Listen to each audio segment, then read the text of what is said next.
Hola, ¿qué tal?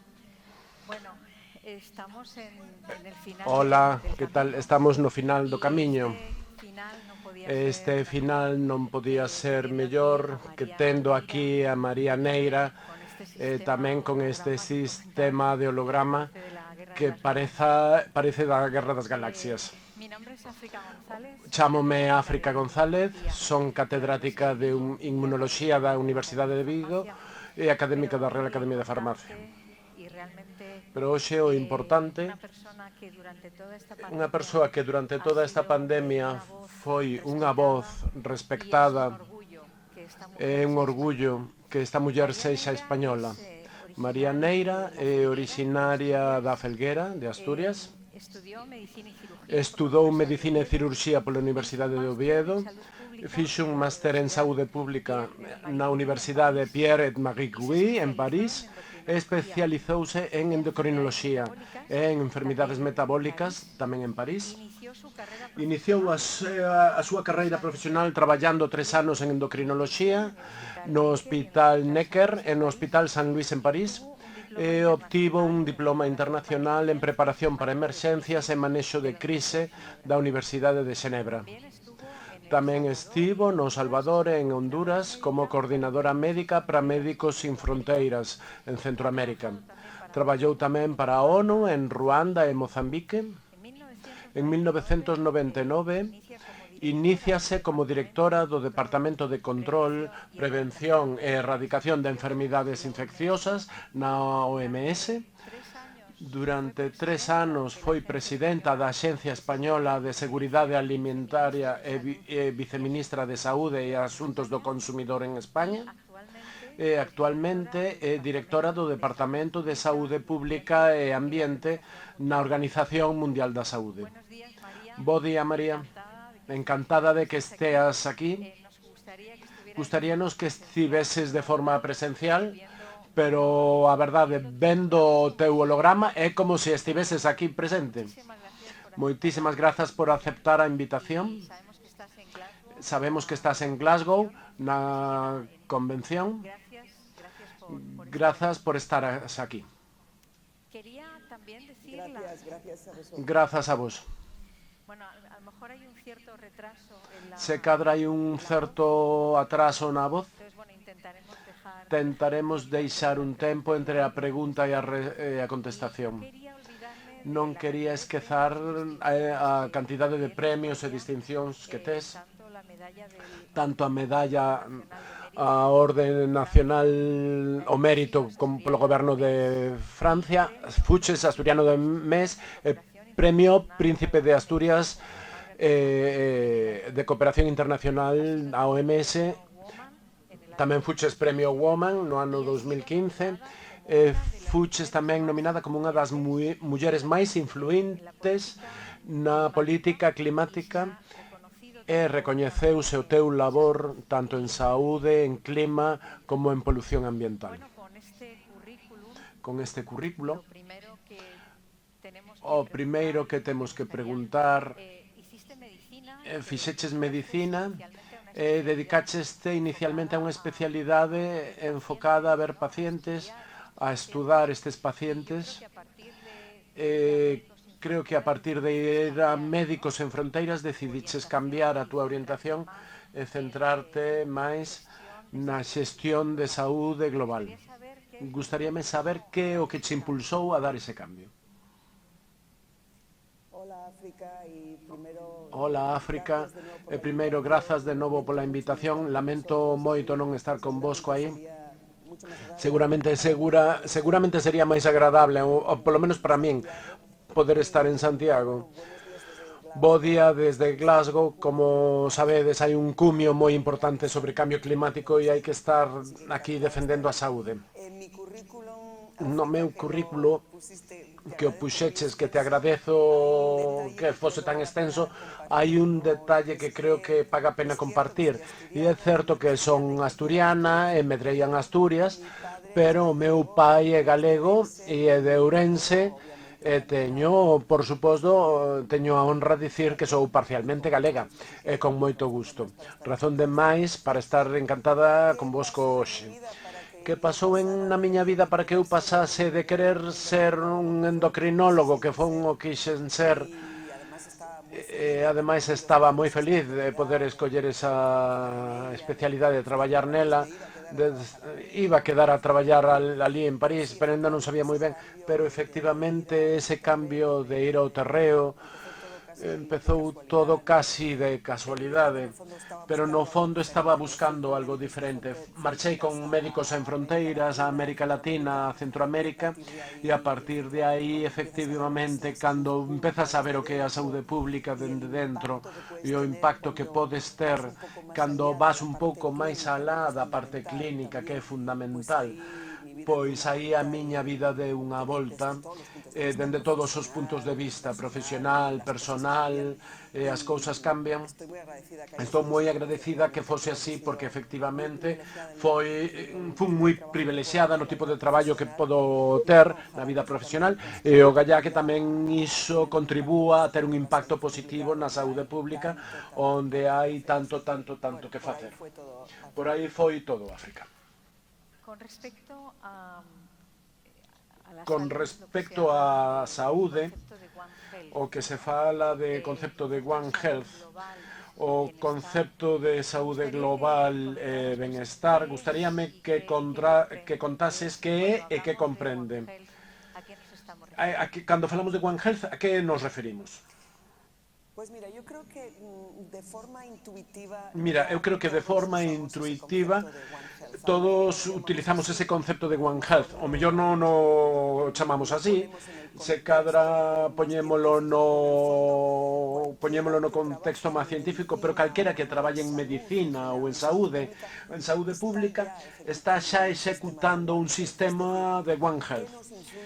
Que nos influe na nosa saúde? Que nos influe? O que nos rodea, o ambiente, o ecosistema, ou a biodiversidade, eso vai influir moitísimo a nosa saúde. Despois a saúde animal, porque comemos aínda moitos animais, vivimos e compartimos con animais, polo tanto, esas enfermedades zoonóticas que se transmitan e que son coñecidas dende hai moito tempo, teñen tamén unha parte moi importante nese triángulo. O concepto One Health é saúde ambiental, saúde humana e saúde animal. É un triángulo moi potente. Algúns quixeron separalo completamente, pero é imposible. É evidente que a nosa saúde, a saúde humana, depende enormemente da calidade do aire que respiramos, da calidade dos alimentos que comemos, en fin, da vivenda, de como nos protexemos, por suposto da auga que bebemos e que necesitamos.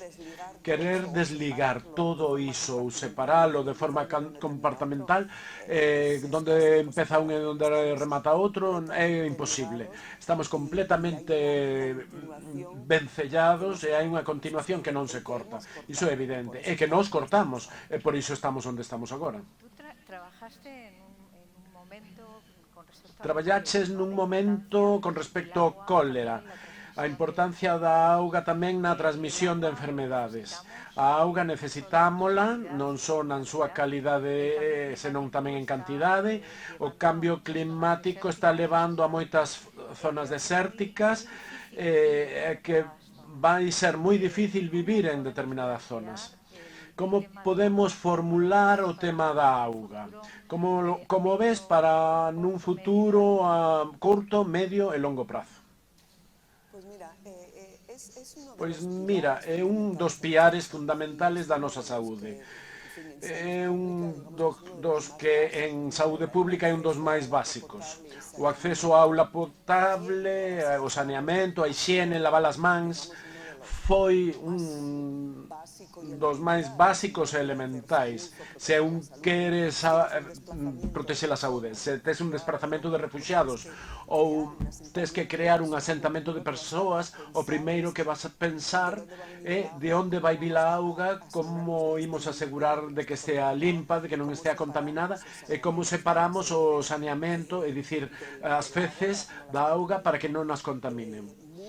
Moito se avanzou en saúde pública no acceso á auga potable, pero aínda nos queda moitísimo por facer. Hai casi un tercio da poboación mundial que non ten acceso á auga cos estándares recoñecidos de calidade da Organización Mundial da Saúde. E iso é unha cousa absurda que habería que reparar. Agora que estamos falando de reimaxinar unha sociedade máis san e máis verde, creo que ese fallo estrutural tan enorme hai que reparalo. O grave de todo isto é que eses avances que se fixeron no acceso á auga potable co quentamento global, porque claro, a xente fala do cambio climático e ás veces non se sabe o que é, pero o cambio climático supón un quentamento global. Con ese quentamento o acceso á auga vai estar en moitas ocasións máis difícil.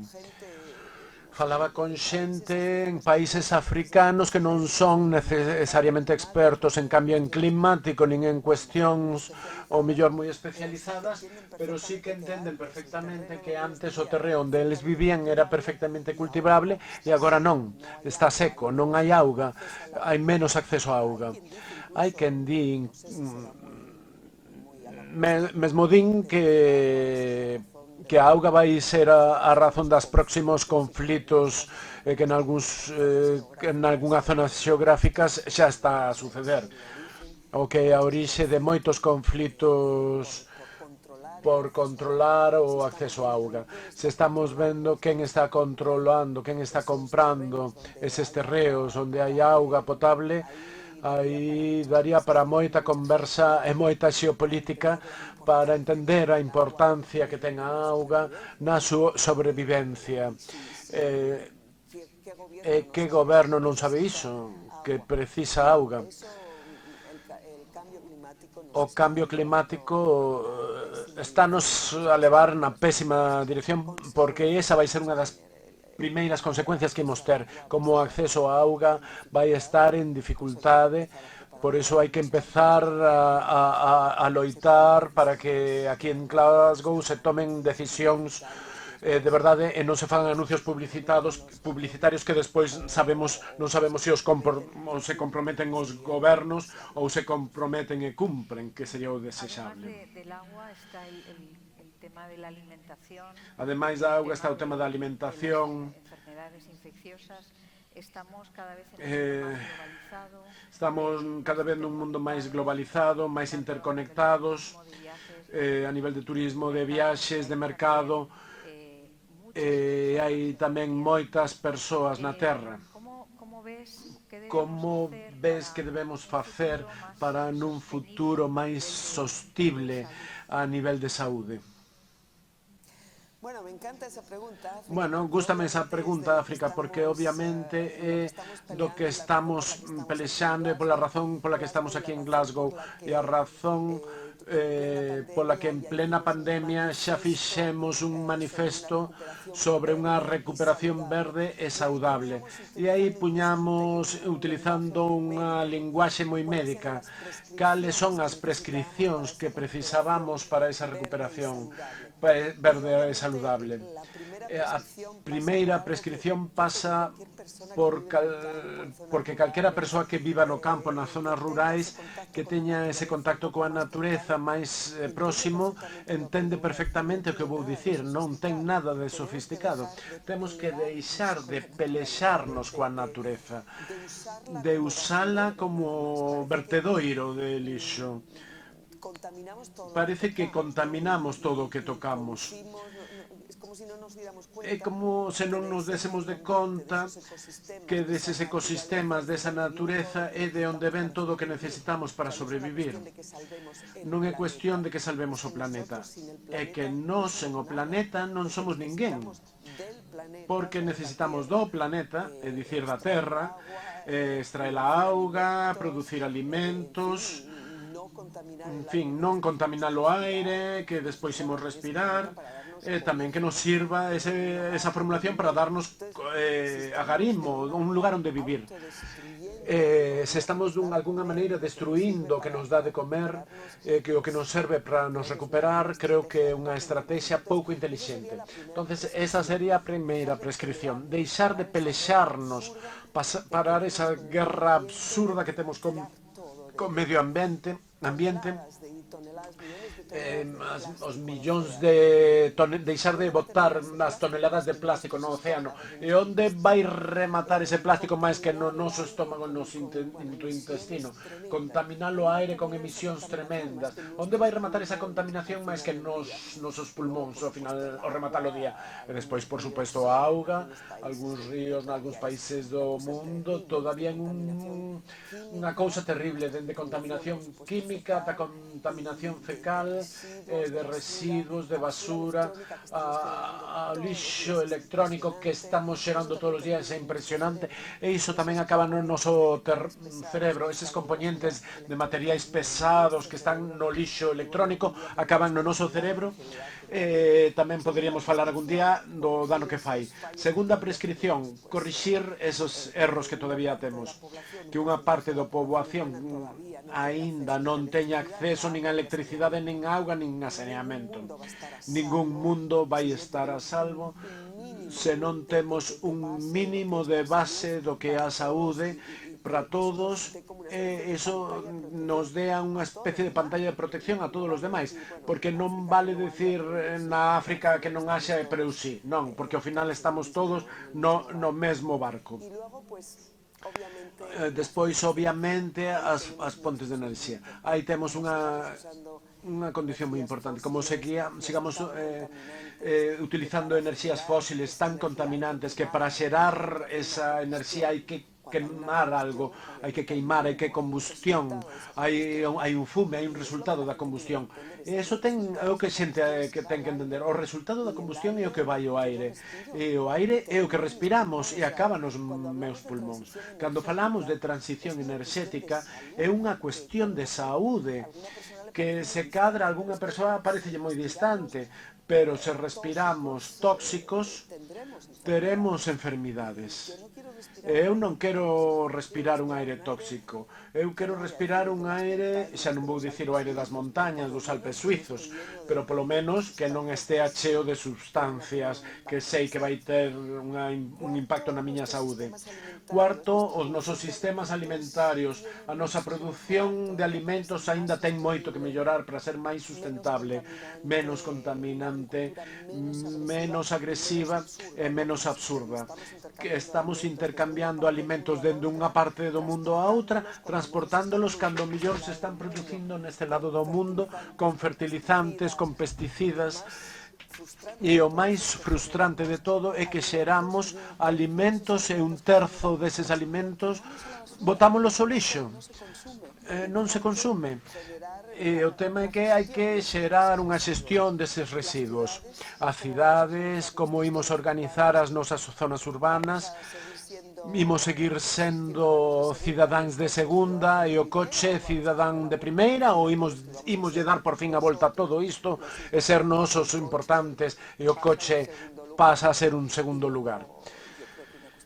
E despois unha cuestión moi política que creo que tamén é que non debemos usar cartos públicos para subsidiar combustibles fósiles que despois nos están atacando brutalmente a nosa saúde. Son cousas de sentido común e tan básicas que a saúde ten moito que dicir nesto da COP, porque no fondo as recomendacións que facemos para loitar contra o cambio climático son recomendacións tamén para a saúde pública.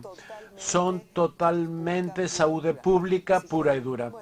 Así que, bueno, ben, niso estamos reimaginando o futuro, oxalá que teñamos todos a imaginación suficiente para darnos de conta que estaba diante nosa e non o víramos.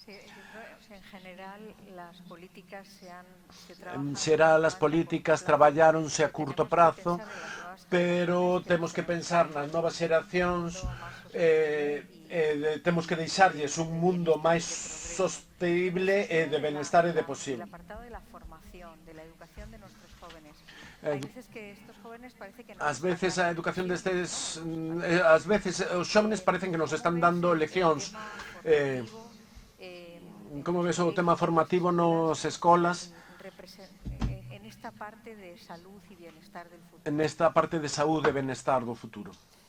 Bueno, fundamental a educación, a formación, é evidente que os nenos, os máis pequenos, nenos e nenas, por suposto, están moito mellor formados que a nós. Coido que agora son eles os que nos din a nós isto non se bota aí, hai que botalo neste outro cubo de reciclaxe. Están moitísimo máis concienciados, están nos dando grandes leccións. Aquí en Glasgow, durante os últimos días, casi se paralizou todo. O venres houbo os venres for the future, Greta estaba aquí, había moita xente nova. Efectivamente, eles están moi preocupados neste fenómeno de coansiedade que se chama. Hai cousas moi tremendas, están empezando a estar moi enfadados, moi anoxados. Tiñamos onte na nosa conferencia, tiñamos representantes de movementos de xente nova, teñen un ton cando falan case o límite do enfado. Están irritados realmente, por non dicir algo máis.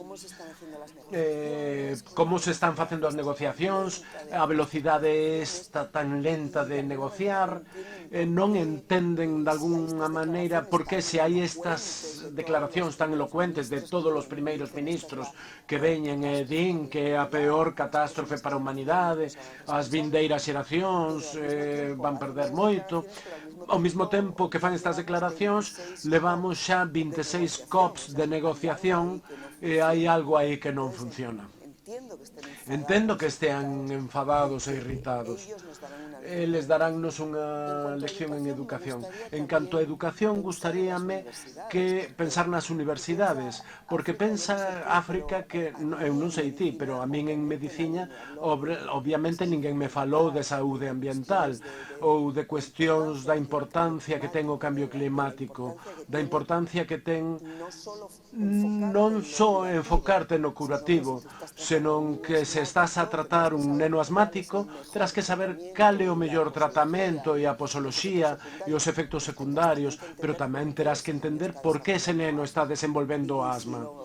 E se despois de tratalo o devolves á rúa onde está vivindo, que é unha das rúas máis contaminadas e que despois estará exposto a eses niveis altísimos de contaminación, pois os médicos, os pediatras, a xente respiratoria terán que, ademais de ser grandes especialistas no tratamento, terán que alzar a voz e dicir: ei, parade, hai un problema grande de contaminación, que teña posibilidade de facer algo que o faga, pero propoñelo tamén como un problema de saúde, un problema para o que pedimos que haxa solucións, non só a solución final que o tratamento, non? O curamento ou a curación cando a persoa está enferma. Hai que intervir antes nos determinantes da saúde. Eu creo que non estaría mal que a Facultade de Medicina incorporase tamén no currículo algunha noción, polo menos, da importancia da saúde ambiental, porque os factores ambientais son, como sabes, representan un 25% da bimortalidade. Un 25% é fácil de dicir, pero creo que aí non podemos simplemente aceptalo e seguir como que non pasa nada e desenvolver cada vez máis tratamentos. Haberá que facer algo máis. Haberá que entender por que está pasando iso. E, dende logo, a contaminación do aire é algo no que temos que facer oír a nosa voz, pero todos. O sector saúde, sobre todo, temos moito que dicir. Estou moi de acordo co que dis. Cando se fala de saúde e benestar, xa tratamos algo este tema, imos falar un pouco do concepto benestar. Falouse moito e asóciase un pouco ao consumo, á riqueza, ao que temos, non a todo ese consumismo e capitalismo. Pero o benestar debe incluir aspectos como estabilidade, liberdade, seguridade, progreso.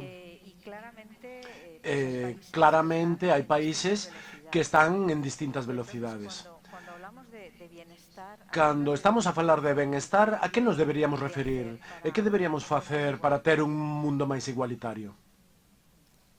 Pois eu creo que aí entra Pois eu creo a que aí entra, e aí tes razón, é esa rede social, esa rede de protección social.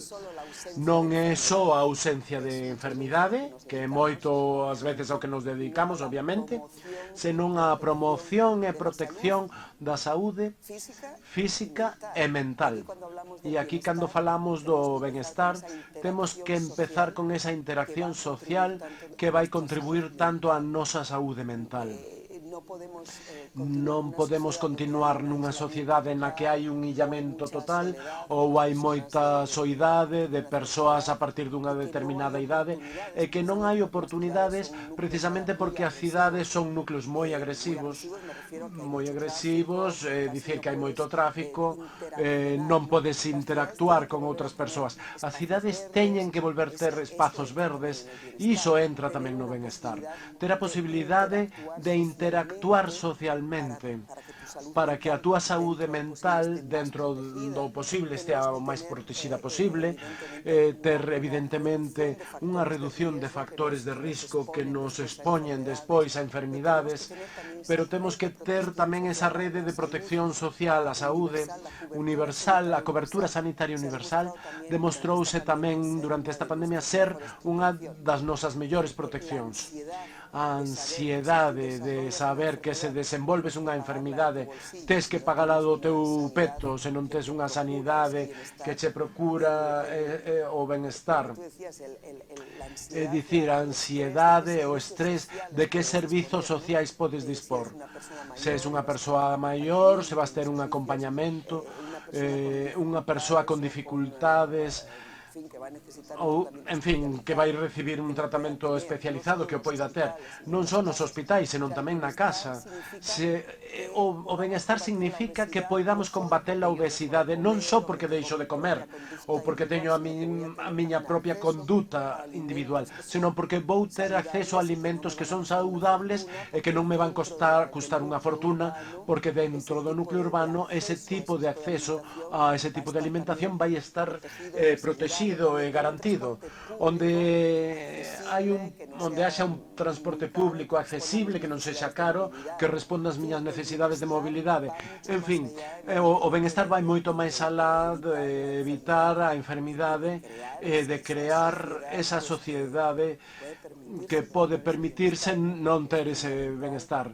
É fundamental saúde universal, protección, cobertura sanitaria universal, unha rede de protección social que che permita ter servizos se che compren, interacción e conectividade entre as persoas e despois ver que tipo de crecemento ten esa sociedade e que tipo de factores van influir máis na cuestión demográfica. Por exemplo, non é o mesmo unha cidade onde hai moitos nenos, que haberá que ver tamén que servizos hai que poñerlle a súa disposición, insisto, unha das zonas verdes, e se hai poboación dunha certa idade, que tipo de servizos van ter tamén para que non se sintan illados. A soidade que ata agora a nosa sociedade case conseguiu escapar diso por razóns culturais, pois que non la devolva. Se queremos ter unha vida saudable, poidamos tela. Que non sexa excesivamente caro e que poidamos ter acceso a poder camiñar, a non ter unha vida sedentaria e ao mesmo tempo acceder a alimentos saudables sen que iso nos sobrepase o noso orzamento. Gustaríame que falásemos dun bloque de medicina e a medicina do futuro. Estáse a falar moito da medicina personalizada, de que o propio paciente sexa moito máis consciente da súa enfermidade, que haxa un maior control cando seus, por exemplo, de como está a súa glicemia ou colesterol, que haxa unha toma de decisións compartida co persoal médico, o campo da telemedicina e técnicas de diagnóstico que van poder axudar para detectar de forma precoz moitas enfermidades. Con todo, parece que todo isto que o vemos dende un punto de vista dos países máis desenvolvidos. Ti que tes dende a Organización Mundial da Saúde unha visión de preto de países en vías de desenvolvemento, como ves, dende o punto de vista da medicina do futuro, cara a onde imos ir? A tecnoloxía pode axudar tamén a técnicas de diagnóstico máis precoces tamén en distintos países. Como ves a medicina do futuro? Mira, nomeaches o da digitalización da medicina. E aseguroche que se está avanzando moito, pero non só en países desenvolvidos. Creo que a medicina digital pode axudarnos moito, está dando grandes pasos en países precisamente que non teñen a mesma riqueza que a nós. A medicina digital pode axudar neses centros de saúde remotos, onde non teñen acceso aos mesmos servizos especializados que podemos ter nós. Estamos apuntando moito en reforzar esa medicina digital, porque efectivamente pode contribuir moito en lugares onde non é posible acceso de outra maneira. Por aí hai, sen ningunha dúbida, moito avance. A medicina personalizada, que cada un de nós teña acceso a formacións, informacións especializadas sobre a túa saúde. Algúns xa queren saber, ti que eres inmunóloga, estás mellor situada que a min para sabelo, pero algúns queren ter informacións moi específicas de cal é o meu perfil de enfermo. Iso é un avance importante, sí, pero primeiro hai que resolver as cuestións de saúde pública, de saúde colectiva. Vouche dar un exemplo para saírnos da nosa sociedade. Na India, en Nova Delhi, tes unha poboación tamén moi rica, en Nova Delhi, que ten acceso a unha medicina personalizada, moi sofisticada, pero logo esa mesma persoa sae á rúa e ten que respirar o mesmo aire contaminado que respiran os outros. Chegouse a algo tan absurdo, se me permitides a palabra, como que hai bares en Nova Delhi onde, en lugar dun cóctel, tes oxíxeno para respirar. Estamos chegando a situacións desatinadas, absurdas. Ti vas a un bar e como eres rico, vives en Nova Delhi e non podes respirar bien, pois estás ali respirando un pouco oxíxeno. Eu teño gana de ir a un deses a ver como son. Son cuestións que poden ser moi avanzadas e moi adiantadas, pero hai que resolver as cuestións básicas. Hai que resolver o problema da contaminación. A medicina do futuro son esas cidades sostibles que non xeran esa contaminación, que non van ter unha combustión para xerar enerxía de combustibles fósiles, cidades onde a xestión do lixo, dos residuos, vai ser moi intelixente, e unha economía verde circular para a saúde pode ser unha das grandísimas solucións. Porque as enfermidades crónicas agora mesmo, que nos están dicindo? Que imos ter enfermedades non transmisibles, a diabetes, claro. Se seguimos nunha sociedade onde temos unha vida totalmente sedentaria, obviamente non estaremos axudando moito a avanzar no control da diabetes ou de outras enfermidades crónicas. Vamos ter que cambiar o modelo social e isa vai ser a nosa venciña máis avanzada, máis sofisticada, que vai dar mellores resultados. Agora, quería cambiar a que nos expliques que o OMS, para que serve, quen a financia, porque escoitamos que a Organización Mundial da Saúde, pero temos un gran descoñecemento de cal é a súa función. Sabedes que houve moitas voces críticas durante a pandemia sobre a súa actuación, sobre se actuou tarde, se estaba financiada fundamentalmente por China. Gustaríame que unha persoa que traballa dentro de OMS nos explique a enorme función, o labor que fai a OMS e todas esas voces críticas. Que nos comenten se teñen base ou non. Bueno, pois efectivamente Creo que coñezo efectivamente a organización, pero tamén a quero moitísimo. Pero se cadra vai haber un pouco de nesgo na visión que vou dar. Como alguén que adora a saúde pública, como alguén que cree na saúde pública, teño que querer a OMS. A OMS é unha idea moi boa, é a saúde global, é como se van enfrentar os países coordenada estratégica cunha visión de conxunto. A idea non a matemos, porque a idea é fundamental. E se a OMS non se crease como se creou hai máis de 70 anos, creo que sería moi visionario volver creala. Todo pode ser mellorable. E, de feito, creo que a OMS está sempre mellorando. Cales son as funcións da OMS? Creo que é fundamental que saiba que son 194 países. Non é unha organización que funciona de forma totalmente autónoma. Son 194 países os membros da OMS. É dicir que a OMS vai ser todo boa que os países queren que sexa. De algunhas veces digo que temos a OMS que nos merecemos. Se quixésemos, e creo que todos deberíamos querer mellorar a idea de saúde pública global, de que haxa un organismo que se dedique á saúde global, creo que como misión é maravilloso. Imos facer todo o que os países queiran que sexa todo iso. Como funciona o secretariado?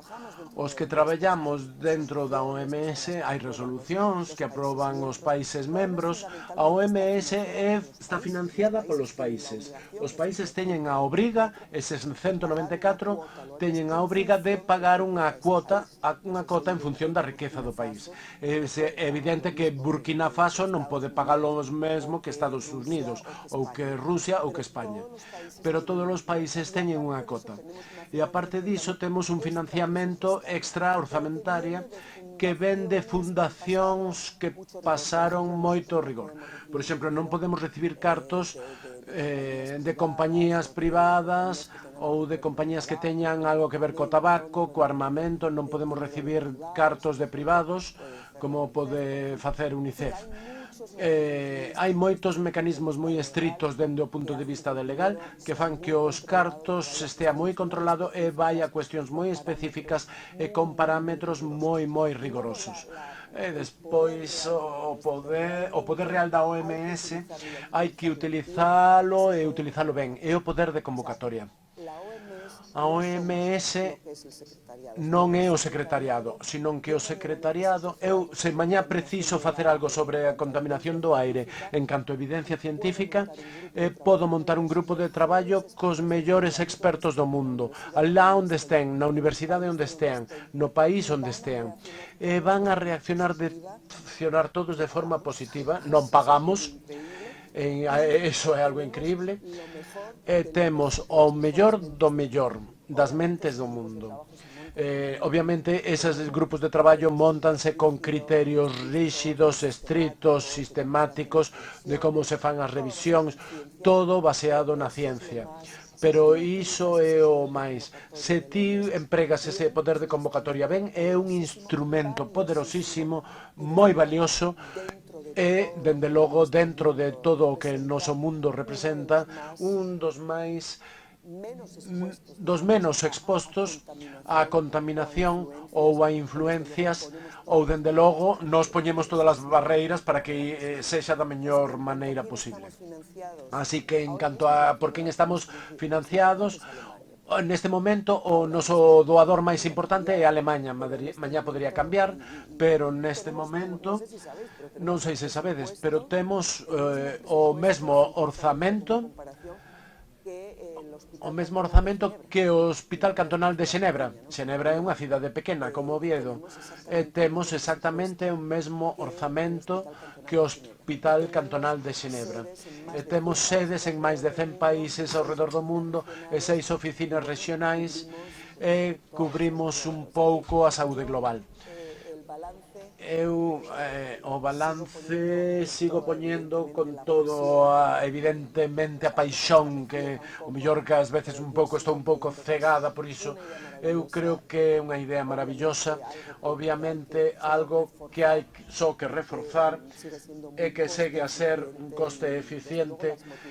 Dende logo as motivacións de todos os que traballamos ali creo que son moi nobles, porque todos entramos con ese espírito de vocación, de nobreza no que servimos. O que pasa é que chama a atención, María, o financiamento, como ben dis, é un financiamento moi escaso. E eu creo que a OMS debería ter un papel supranacional con moitísima máis forza e máis poder, e tamén o poder tomar decisións por riba das decisións dos gobernos individualmente. Crees que iso é o que debería ser a OMS? Unha estrutura supranacional de todos os países que, por exemplo, nunha situación, agora entraremos na parte da pandemia, pero nunha situación deberon ser os que lideraron a compra das vacinas para todos os países? Mira, se me preguntas que o rol da OMS debe ser reforzado e ter efectivamente esa capacidade, ás veces, en situacións, poderíase identificar en que situacións de reacción supranacional, a miña opinión persoal é que sí. Non todos os días. Cada goberno, cada país ten que ser soberano nas súas decisións, pero en algunhas cuestións que terían unha repercusión de saúde pública internacional, eu creo que deberíamos ter esa capacidade, non só de dar recomendacións ou liñas guías estándar. Por exemplo, un exemplo moi parvo que cadra ninguén sabe. Aínda no mundo hai pintura aínda que contén chumbo. Levamos anos que sabemos que o chumbo que está na pintura hai que eliminalo porque ten efectos moi negativos na saúde, sobre todo na saúde dos nenos, e que vai afectar o seu desenvolvemento intelectual. Aínda temos un grupo de países que ten chumbo na pintura. Eu, cando vou ás convencións de substancias químicas que xestionan os nosos colegas de ambiente, do Organismo de Nacións Unidas pro Ambiente, recoñezo que me dá moita frustración ter que estar aí, que despois hai unha discusión e que só se aproba se hai consenso ou porque un país por razóns políticas non aproba a resolución. Aí frústrome. Aí sí que a OMS debería dicir, vostedes poden propoñer o que queiran, pero elimínase o chumbo da pintura porque hai un organismo supranacional que di que é un risco para a saúde e que ademais non supón un beneficio, porque ademais se houvese unha obriga de seguir mantendo ese chumbo na pintura porque ten outros beneficios, poderíase discutir, pero neste caso hai sustitutos, hai alternativas e aínda así teño que participar en esas reunións onde se discute sobre o asbesto, o amianto, por razóns mal chamadas políticas. Non se aproba porque non hai consenso. Aí sí creo que deberíamos ter un rol bueno, vale, de acordo, temos un voto prioritario que di non, elimínase a presencia de asbesto neste tipo de sustancias, elimínase a presenza de chumbo en pintura como eliminamos na gasolina, que tamén tardamos moitos anos, en fin. Habería que haber algunhas cuestións onde a saúde prima e onde hai outras consideracións claras de que non ofrece a vantaxe a presenza do chumbo na pintura, deberíamos ter un rol máis importante. Ou a comercialización de certo tipo de substancias que van ser utilizadas a nivel internacional. Creo que sí. Ir un pouco máis alá. O único tratado que temos con implicacións legais é o do tabaco e aínda así fúmase. Conseguimos que houvese un tratado e dende onde estábamos co tabaco a onde estamos agora, se fose 20 anos atrás esta sala estaríamos fumando, e o mellor eu tamén, e iso que eu nunca fumei. seguramente estaríamos todos fumando, e hoxe non se pode, pero fumábamos nos avións. E aí sí que a OMS debería ter un pouco máis de poder e no nome da saúde avanzar en ciertas cousas. Vamos a pasar a la Imos pandemia. pasar á pandemia. Ha llegado un virus Chegou un virus que inicialmente víamolo lonxe, de China, yo recuerdo cos datos de China, recordo ver na tele como en 11 días construíron un hospital para 1000 persoas, e víamolo moi lonxe. se ha criticado que la OMS Criticouse que a OMS deu esa alerta de pandemia tarde, se sabía unos meses antes, que se sabía uns meses antes, se deu a voz de alarma tarde, recomendó el cierre de ou non se recomendou o peche de fronteiras. Vamos a analizar la pandemia desde el punto de vista de la Imos analizar a pandemia desde o punto de vista do OMS. Crees que hubo erros? se hizo lo mejor Crees que se fixo o mellor que se puido cos coñecementos que había naquel momento? y quiero también comentar que la OMS E tamén quero comentar que a OMS estaba desenvolvendo un protocolo de actuación fronte a pandemias que levaba xa uns anos traballando nel, no sé si los países e que non sei se os países realmente o utilizaron ou non. ¿cómo opinas con respecto a la pandemia? Que crees respecto á pandemia dende este aspecto? Ben, hai que empezar un pouco polas bases. Primeiro, hai unha cousa que se chama Regulamento Sanitario Internacional e convén que todo o mundo saiba o que é. Antes dicía que un dos poucos tratados que temos na OMS que ten carácter legal é o do tabaco, pero tamén temos o Regulamento Sanitario Internacional, que non é que sexa un mecanismo que nos dea un poder legal de execución, pero que sí ten unha importancia que cada país se compromete legalmente a cumprir. É importante revisar ese regulamento sanitario internacional onde participan todos os países, onde se establece como se informa sobre certo tipo de riscos que poderían representar unha alerta para a saúde pública internacional. Nese senso, a declaración de alerta máxima que ten a OMS é exactamente esa. É a declaración dunha emerxencia de carácter global de saúde pública. Estou traducindo mal do inglés, creo que en español sería outra maneira, pero tanto ten. É a alerta máxima. E esa sirena tocouse o 31 de xaneiro. A xente fala de marzo, porque marzo foi cando semánticamente se lle cambiou o nome á pandemia, porque xa era pan ao redor do mundo.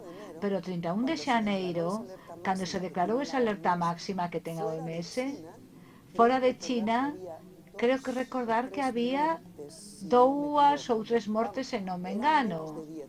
Era menos de 10, o 31 de xaneiro. Eu creo con toda a sinceridade que o fixo o Comité de Expertos de Regulamento de Expertos de Regulamento Sanitario Internacional. O director xeral convoca a eses expertos reúnense e deciden que o 20 de xaneiro decidan que aínda non parece unha alerta de repercusión de salud pública internacional, volvense a reunir, volvenos convocar unha semana despois e aí decídese que sí. E iso foi o 31 de xaneiro. Séguense as regras e procedementos de Regulamento Sanitario Internacional. Hai no que cambiar. Eu creo que se cadra este momento de estudalo, se efectivamente os países din que se pode alertar antes, tamén temos que ser conscientes de definir cal é o criterio para alertar, porque tampouco queremos que se creen alarmas cada pouco, porque iso tamén afecta despois a resposta. Se tiras unha alarma e utilizas o máximo desa alarma, tens que seguir un criterio preestablecido. Ese criterio preestablecido cumpriuse. Todos vimos efectivamente esas imaxes de China. Imagino que de algún xeito todos tiñamos que estar como moi conscientes do que podía pasar.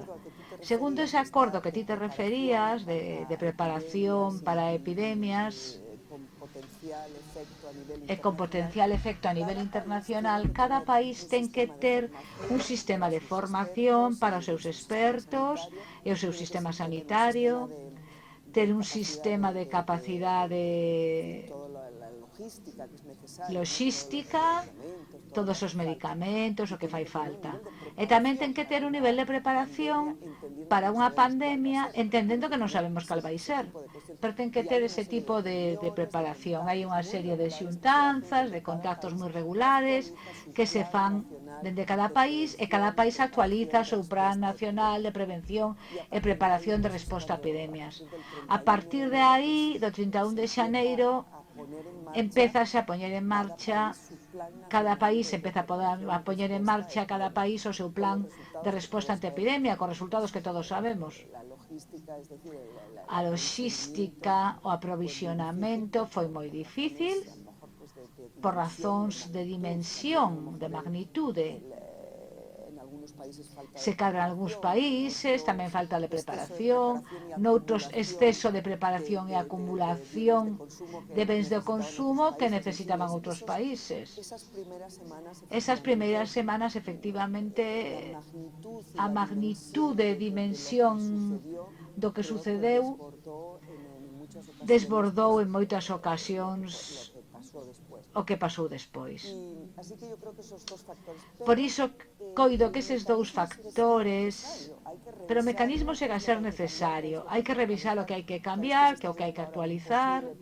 Agora estás a falar dun posible tratado sobre pandemias a nivel mundial, pois hai que seguilo moi de cerca. E os que estades dentro disto queredes chegar a algo, tendelo que facer a través das vosas canles, porque ese tratado de pandemias vai ser o plan mestre para a próxima, esperando que non haxa unha próxima, para sabendo que hai probabilidades de que sí.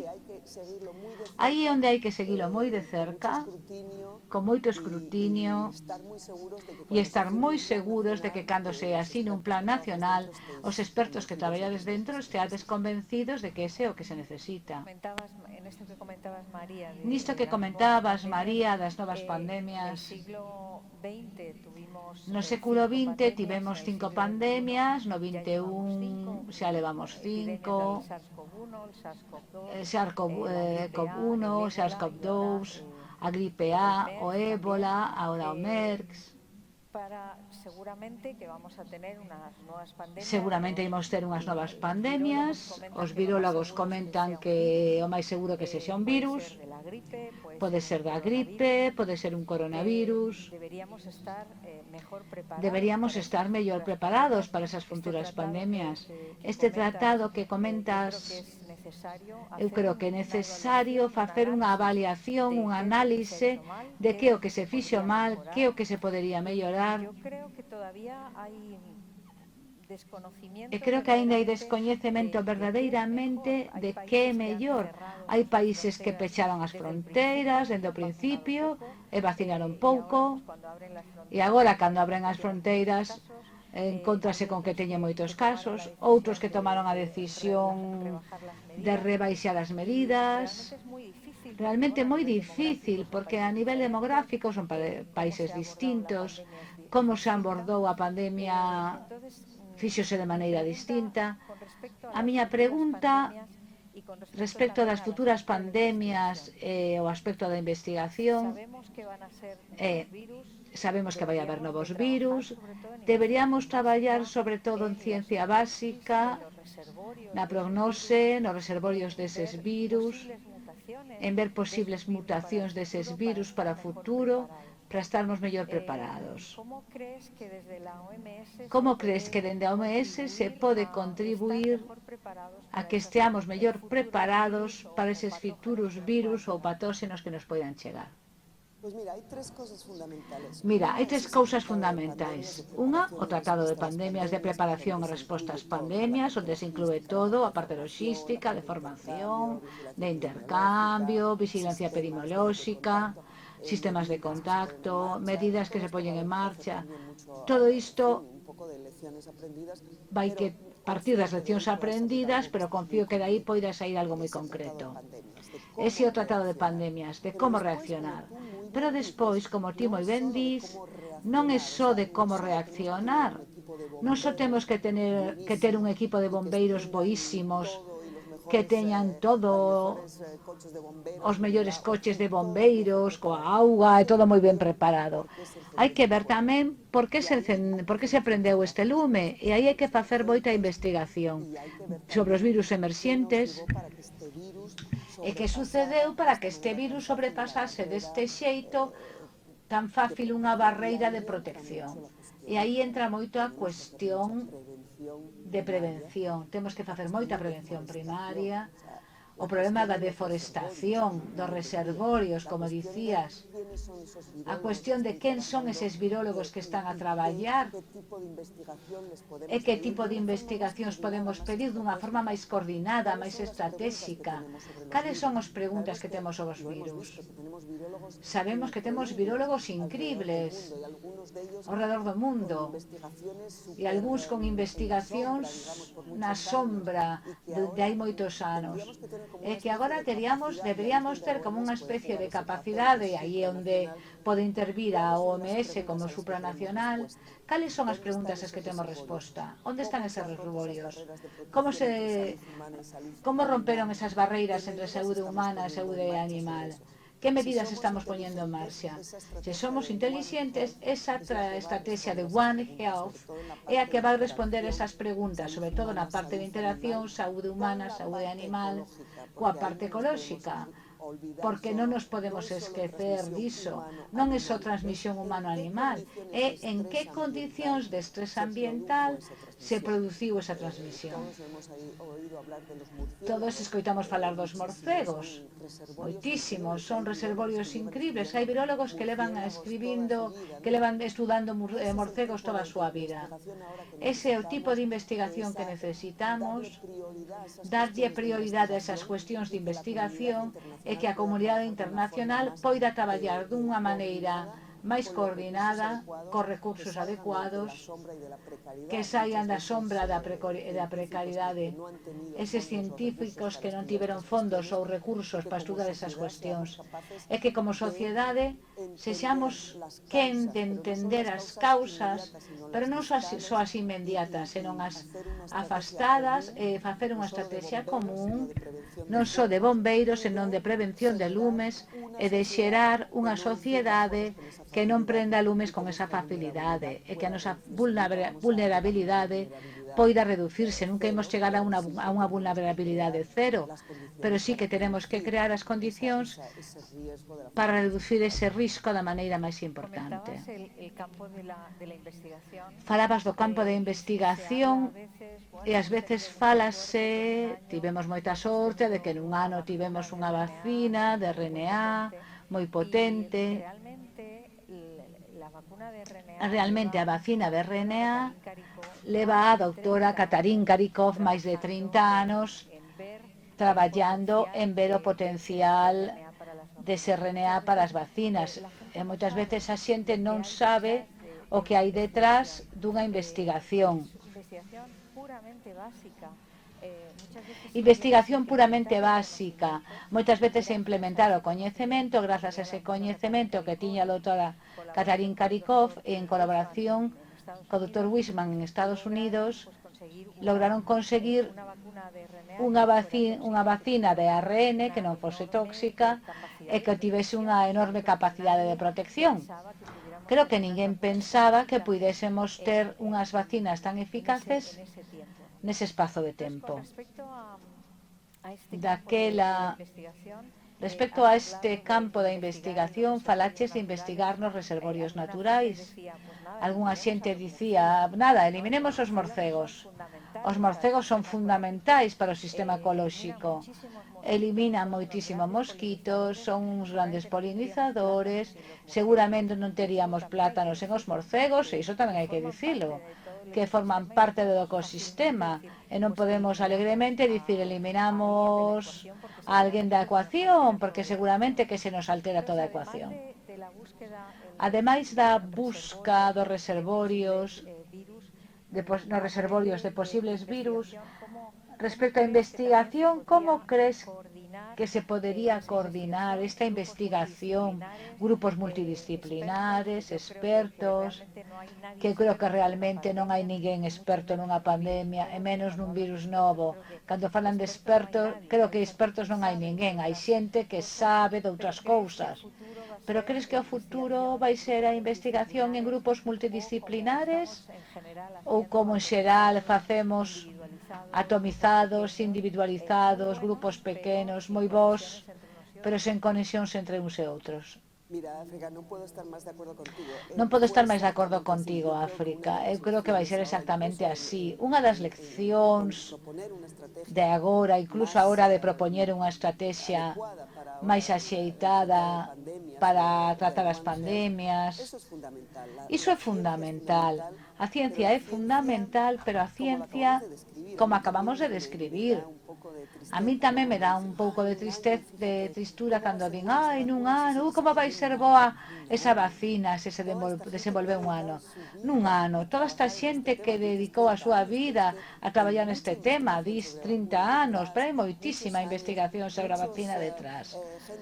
Moitos anos, moita xente facendo o seu doutoramento, con 1000 euros de subvención, en condicións moi precarias, que nos permitiron chegar ata onde estamos agora.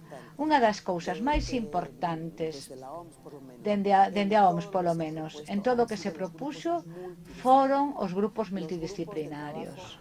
Os grupos de traballo que nos responderon dunha maneira incrible, ademais.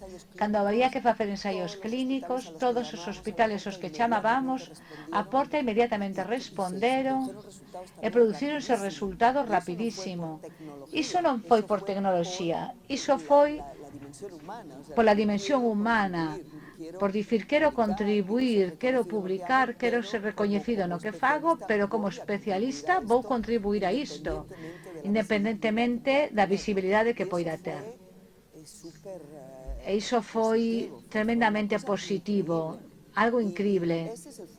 Ese é o futuro. Grupos multidisciplinares, coñecedes todos o CERN seguramente, ese centro de aceleración de partículas que está cerca de Xenebra.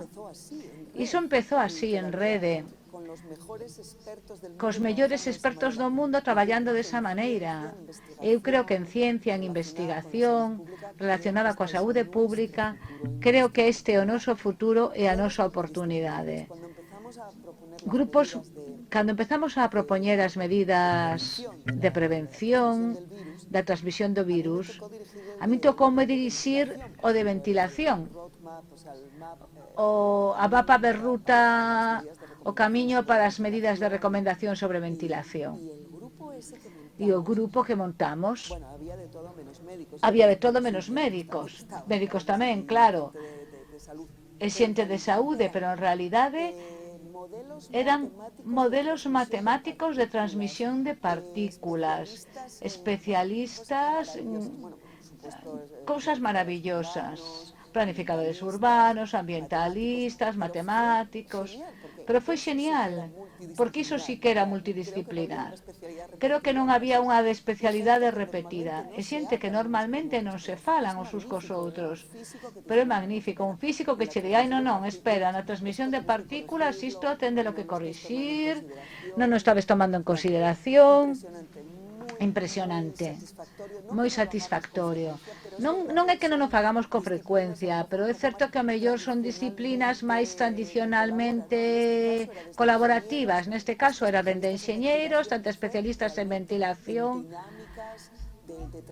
en dinámicas de transmisión, moi interesante.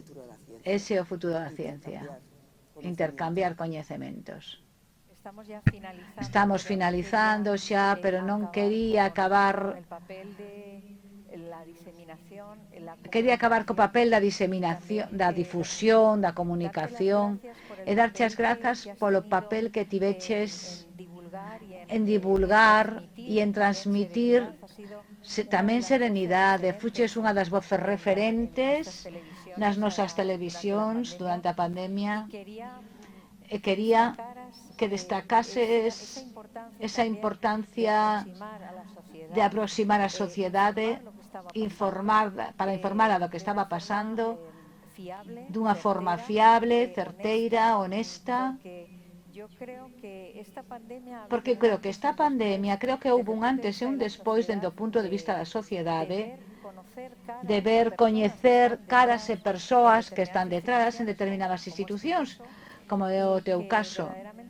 É que verdadeiramente creo que se necesitaban voces expertas, entre comiñas, para falar da pandemia. Quería che preguntar se debería haber tamén un plan no sentido de informar e explicar mellor o que fan as institucións, o que fan os científicos. Deberíamos estar explicando mellor o que facemos. Ti como ves esa parte de difusión e de divulgación de cara á formación da sociedade nun futuro? Unha sociedade máis crítica, máis educada e con maior coñecemento. Eu creo que efectivamente, xa sabes que en saúde pública existe a avaliación de risco, xestión de risco e comunicación de risco. As tres fases que son as tres fundamentais. E creo que esta pandemia foi unha especie de doutoramento ou de mestrado intensivo para moitos científicos que en principio non era iso que tiñamos que facer, pero que efectivamente era moi importante tamén comunicar, e para moitos foi unha exposición importante e unha aprendizaxe. Pero creo que sí, porque a arte da saúde pública é cando identificas un risco. Todos sabemos que o arsénico é un dos... Se logo non está presente porque non o vas consumir, hai que saber comunicalo tamén. É difícil, foi custoso para moita xente, e probablemente tamén che come moita enerxía, moita responsabilidade, pero creo que a moita xente da OMS lle tocou facer ese papel de comunicador e a moita xente fora da OMS. Moito virólogo que se cadra nunca tiveron que facelo, moito inmunólogo que seguro que tamén vos chamaron moito. E é fundamental, sí. Hai que saber opinar, non opinar, senón expoñer os xeitos de forma equilibrada e con contexto. Porque ás veces unha información pode ser perfectamente certa e rigorosa, pero se non a pos no contexto adecuado, tamén se volve innecesariamente escandalosa ou de preocupación para a sociedade. Coido que o papel de comunicación e de divulgación da ciencia é moi importante, pero nestes dos últimos anos fixéronse a forza, pero fixéronse avances importantísimos e creo que hai que dar algunha lección. A divulgación da ciencia é fundamental e vai facer que atraíamos máis xente á ciencia. Eu sempre digo, cando a xente colle un avión antes, cando se viaxaba tanto, detrás de cada movimento dese avión está a OMS. Nese insecticida que se pon algúns avións, cando viaxas a unha zona onde hai malaria, cando a recomendación respecto ás distancias, é un montón de cousas, pero ninguén o sabe que a OMS está aí detrás. Ou cando paso unha crema de protección solar, tamén as recomendacións veñen do que di a OMS sobre iso. Pero estamos na sombra, que é onde hai que estar. Ou cando comes un alimento que ten un aditivo en certa cantidade ou non, tamén está baseado nunha recomendación da OMS. Pero estamos moi fora dos focos e de repente estivemos nunha exposición tremenda, pero que demostra que tamén a comunicación é moi importante, que a xente a necesita e que a quere. E temos que ser competentes niso. Oxalá poidamos. Foi verdadeiramente un luxo contar contigo. Non sei se queres indicar algo máis desta entrevista. Xa pasamos do tempo, pero realmente non queríamos perder a oportunidade de terte. Foi realmente un placer e un final de camiño absolutamente brillante. Moitísimas gracias, María. Moitísimas grazas a todos vos, a todos os que nos escoitades a distancia. Que vaya ben a convención en Glasgow Muchas gracias. E máis nada, moitas grazas.